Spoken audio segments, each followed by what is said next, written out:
Welcome back to our study on Philippians.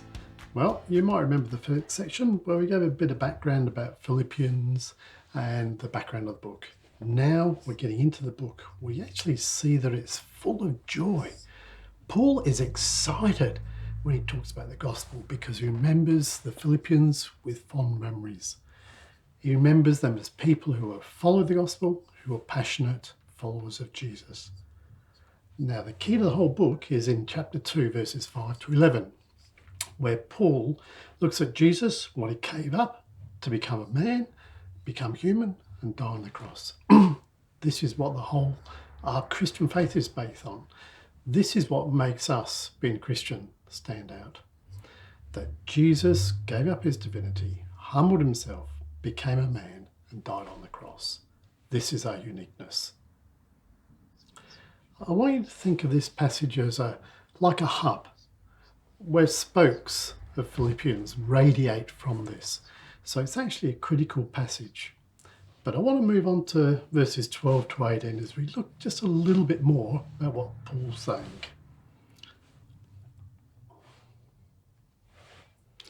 Therefore, my beloved, as you have always obeyed, so now, not only as in my presence, but much more in my absence, work out your own salvation with fear and trembling. For it is God who works in you, both to will and to work for his good pleasure. Do all things without grumbling or disputing, that you may be blameless and innocent children of God, without blemish in the midst of a crooked and twisted generation, among whom you shine as lights in the world, holding fast to the word of life, so that in the day of Christ I might be proud that I did not run in vain or labour in vain. Even if I'm apt to be poured out as a drink offering on a sacrificial offering of your faith, I am glad and I rejoice with you all. Likewise, you should also be glad and rejoice with me. First thing I want to note is this word, therefore. Now, whenever you see this word, therefore, you've got to ask the question, what is it there for? And it refers to that verse, those verses 5 to 11, where Jesus gave up so much to become a man and die on the cross. This is about God's economy. This is so that Jesus can be exalted. Paul is talking to Christians. Now, I've been a Christian since the 70s, and since that time, I've grown, developed, and matured. But there's also been times when I've been stagnant. And the question I need to ask myself is, how have I grown in my character, in my love of others, my love and my knowledge of Jesus Christ? You see, being a Christian is not a spectator sport. It's one where everybody gets involved. So I want to ask you the question, have you grown?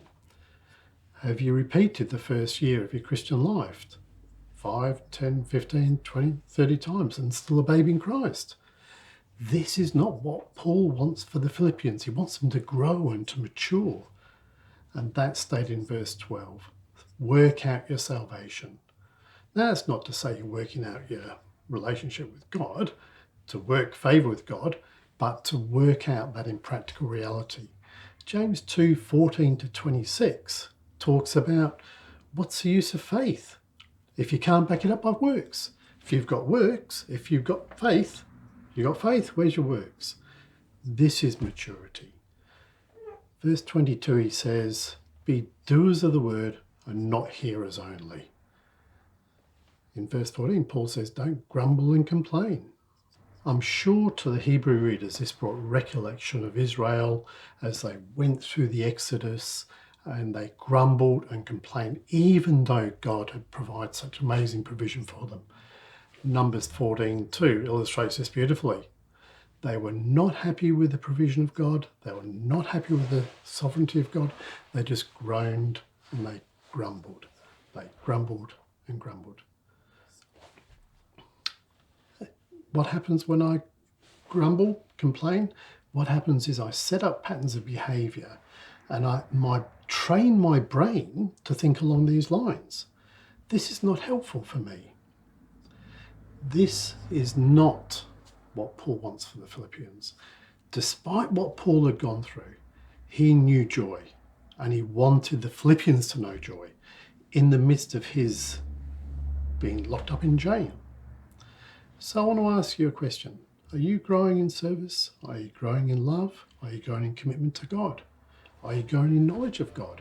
Or are you mumbling and complaining? It's worthwhile thinking about in Philippians.